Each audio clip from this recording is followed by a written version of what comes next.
Well, good morning, everybody. Didn't have anybody show up this morning, but I just wanted to kind of just reach out to you and share some of the things that I'm going through, I guess, for lack of better terms.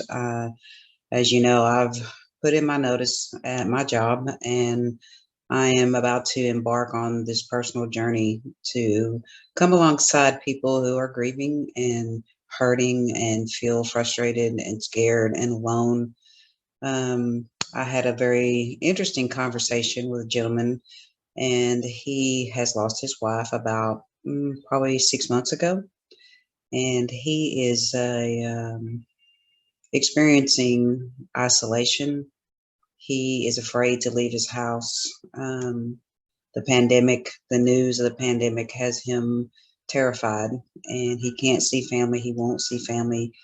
And I just, my heart was breaking for this gentleman. And it reminded me of a lady that was locked in a closet when she was two by her aunt. And we talked about how there was something in the closet with her. She expressed she couldn't see anything. And I said, "No, I know." I said, "But you feel it. What is it?" And she said, "Well, I'm terrified." And I said, Therein lies what is going on. And this isn't a sermon or anything, but I'm gonna share with you how spiritual grief can be. And we have good entities of light. We have darkness around us. Look at the news. Just prove me wrong. Basically, is what I'm trying to say. But when she said she was terrified, I explained to her. I said, isn't it sad that a spirit of fear attached itself to a 2-year-old little girl, and it's been on her back for 72 years. This lady's 74. And I think she had an aha moment. And I said, you can be angry at your aunt, but you also need to flip it over and look at what's attached itself to you and kept you terrified all your life. And it was a spirit of fear. So when you have quiet time, I would really urge you, especially in today's times, sit down and make a list of your fear. I mean, it's going to come in a big variety. Um, there was a time when I had a fear of being abandoned, and it comes, from a little girl again who, didn't have a dad and then got one, and then it was mean, and then, married and fearing, being abandoned, and I was. I mean, it's almost like the more fear can dig in, okay, and grip you, the more you stay focused on it. What are your fears? Fears of failure, fears of, being alone, fears of not having enough money, fears of not fulfilling dreams. I mean, grief is in all that, really. And we need to learn to look at fear a little bit differently and just say, you know what, it's really just a thought. It's a thought that comes across our mind, and I think it's from a dark entity. I don't think God wants us to be afraid. He claims that he didn't give us a spirit of fear, but yet we allow fear to paralyze us. We allow fear to keep us depressed and down and beat up and trodden and, afraid to venture out, sometimes in that man's case, even out of his own house, to have his own family over. It's just, it's sad that fear can grip us to the core, and we need to pull that fear out and look at it. I mean, really look at it. I've always had fears of failure. I've had fears of success. I've had, fears of being left alone or dying alone, or, of rejection. We've got a lot of rejection in our world. People want to judge us and tell us, that we're not good enough and that we don't measure up, and you need to be over this by now. And you're like, okay, well, how do I get over it? You don't get over it.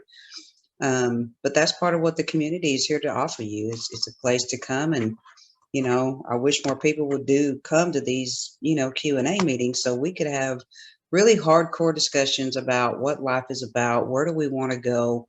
How do I sort the pieces of this big puzzle that's in front of me? I don't know how to put this together. I don't know what it looks like, but we have to start sorting those pieces out. We need each other.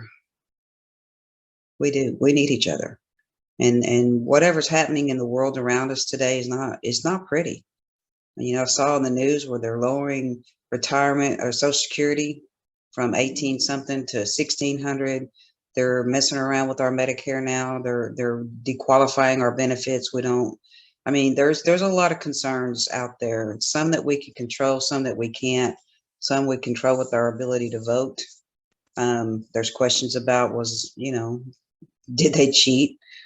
And there's a lot coming down the pike right now of reality and truth, and are we going to be able to handle it when it hits? You know, a lot of people didn't get to say goodbye to their loved ones. There's, mounting fears of, is that going to happen to me? Am I going to be in some hospital room if I get this? You can play into those fears all you want to, but what are they serving? You're on a bridge, you're crossing a bridge that's not in front of you yet. And until you're on it, don't worry about it, is my advice. Fretting and pacing and, losing your mind over something that hasn't happened, that's fear. Pure and simple, that's fear. So I want you to think about, what you're focusing on. Because I promise you, and I'm not a law of attraction person by any means, but there is something about you get what you focus on. How do you see yourself? Depressed, beat down, trodden, can't get up, can't catch my breath, can't. Or are you looking at today differently? Where you wake up in the morning and you say, you know what? It's a new day. I don't want to relive yesterday and the day before and the week, months ago. I'm on a pattern of not functioning now. When will you decide it's time to get back? It's time to come back into your life and figure out, what do you want? Where do you want to go? Who do you want to be with? What does your circle look like? What's your soul tribe like? Are they supporting you? Are they lifting you up? Are they edifying you? And if they're not, you know what? Cut them off. I'm doing it right now. I'm cutting people off who want to toy with me, manipulate me, gaslight me, things like that. It's like, poof, be gone. I don't need this anymore. I'm not a people pleaser anymore. I'm a reality to the core. This is what my life is like. This is some of the stuff I'm facing. Right now there's some uncertainty. Is my community going to make it? Is this going to be able to pay my bills? Is this going to be successful? Well, you know what? If I can shift over to the fear side and say, oh my gosh, what have I done? And fret over it, probably not. But if I shift back over to this side and say, you know what, this has a lot of potential. There's a lot of people hurting. And my heart really, honestly, I just want to love you where you are and affirm you and tell you it's going to be okay. It's not what you think. Grief is a teacher, but there's two ways to go. You can go into a dark forest and you can drink every night and you can watch fantasy movies and play games and avoid it and get darker and darker and darker as you progress. Or you know what, you can split over to the other side of it and go, you know what, there's beauty in this. What's it teaching you? What do you think grief is teaching you? That's a good question. Why don't we just end this video here and let me ask you, what do you think grief came to teach you? Because I sure have the answer to mine. And I'll share it with you, but I want to see yours first.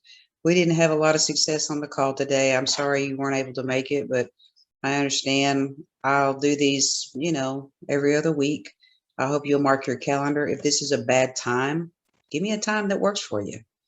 If we don't come together on these calls, honestly, it's going to come to a point where the community is just going to fight. It's just going to go away. And that's going to hurt my heart because I had this built with you in mind, really. And I want you to engage in this community. It's necessary. It's necessary for your healing. You don't think so? You're worried again. Here comes another fear. I think is why people don't come to the calls, and I think this is part of the reason why nobody really talks in here. What will they think of me if I say I'm going through this, that, or the other? I've got one member in here who holds nothing back, nothing back, and that's what I want to see more of, because it helps me see where are you in this. And if I can't see where you are because you're not talking, I can't help you. And that's frustrating. I'll just be honest, it's frustrating. But anyway, I want you to think about, what is grief here to teach you? That's kind of the message for the day. With that said, no, I love you. I'll talk to you soon, and I hope you make it to the next call. See you later.